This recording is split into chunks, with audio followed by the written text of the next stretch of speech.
going on, everybody? My name is Michael Weer, and this is my movie review for the movie Annabelle Comes Home.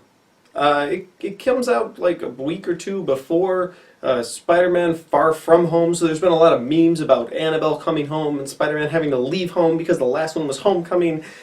I get those jokes. They're not great, but I get them. Okay, let's do the review.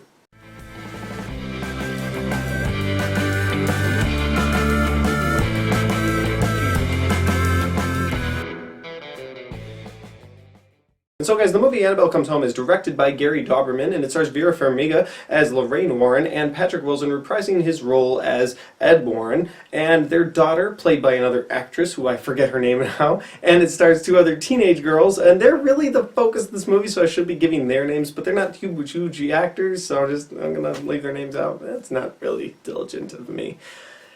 Not really doing my homework on this one, but okay, Annabelle Comes Home. What's it about? What's going on? Well, this is the third movie we've gotten in the last, 8 months in the Conjuring universe. We had The Nun end of last year. We had The Curse of La Llorona, which, by the way, I made a review for. You can check that out. But we had The Curse of La Llorona that came out, and now we have this movie, Annabelle Comes Home.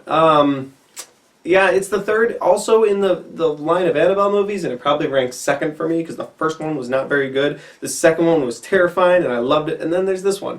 And then it's Ed and Lorraine Warren are in it, so it's kind of Conjuring 2.5, and they're making Conjuring Part 3. So, again, let's get into the details of this movie. So, the movie is about when Ed and Lorraine Warren took Annabelle home for the first time. That's why it's called Annabelle Comes Home. So after that first scene in the original Conjuring movie where they're like, we'll take the doll, and they take it, that's what happens. Which leads to one of the best parts of the entire movie. Anything with Ed and Lorraine is really good, which gives me hope for Conjuring 3 down the line. They're not in this movie much, but anything with them is good. And that leads me to the first thing. When they're driving the doll home, Ed kind of gets turned around because of Annabelle. They don't know the full potential power of Annabelle yet, so they're just kind of put in the back seat and they're driving home, and they get stopped right in front of a cemetery. And that's some really creepy moments, some really creepy stuff happens at that moment, and it's really fun, and I liked it a lot.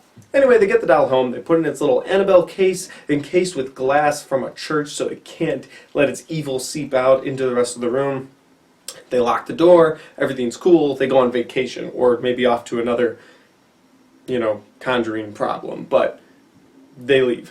They leave their daughter home, babysat by this girl they really trust, but the girl they really trust has a friend who's kind of there for bad reasons. I mean, not necessarily a bad reason. She's there because she wants to see her dead dad, and she's like, if I go into this home where there's all this occult stuff, maybe there'll be a way I can find a way to talk to my dad. And so she goes into their room, she finds a way in, and she,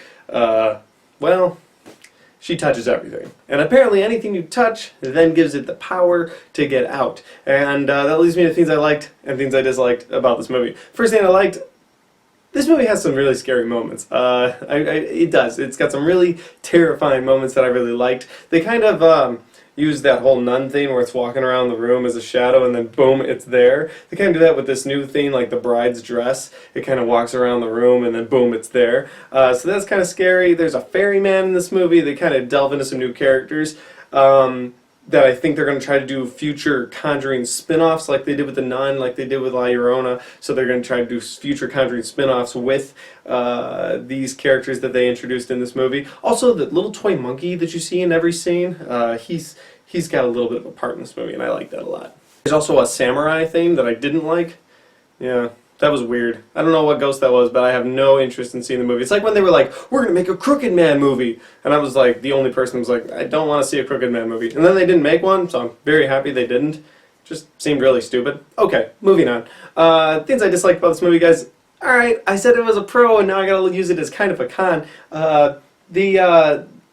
They spend a little too much time with the other things. Like anything with Annabelle in this movie was really cool, I thought. There's a really cool moment with some colored lights, and they switch and it gets knocked on the floor, of course, so it's kind of slanted at the wall, and the little girl's just kind of watching from her bed, and you see it switch, and it's the Annabelle doll's shadow, and then it's the little girl's shadow, and then it's the older girl's shadow, and then it's like the demon's shadow. It's really cool. That's a cool moment in the movie, kind of scary. It's got that Conjuring vibe to it, that off the wall stuff.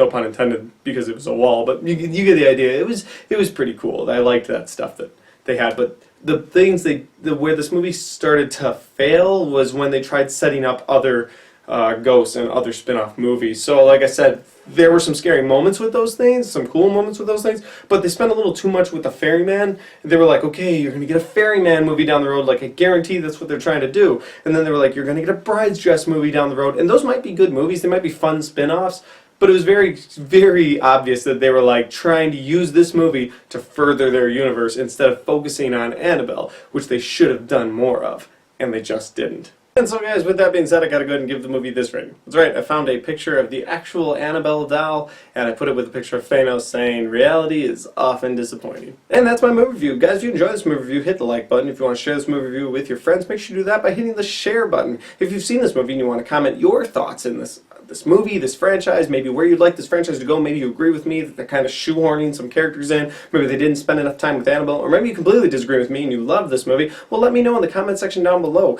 And finally, guys, if you haven't subscribed yet, make sure you do that because I got a lot of content coming your way, and if you hit subscribe, it makes me 10 times happier that day.